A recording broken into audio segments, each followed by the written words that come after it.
This is Eskmills in 1967.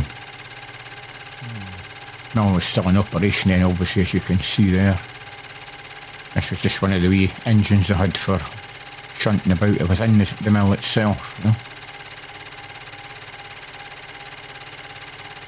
Valleyfield had a similar engine. It's preserved somewhere down in England. I'm not very sure exactly where now, but I'm afraid this one just went for scrap, you know.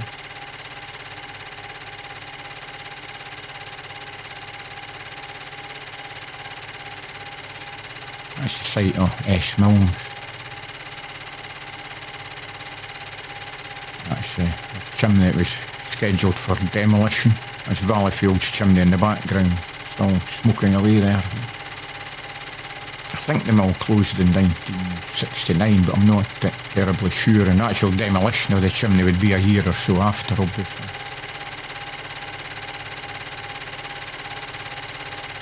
Sat there for ages waiting, and then suddenly that happened.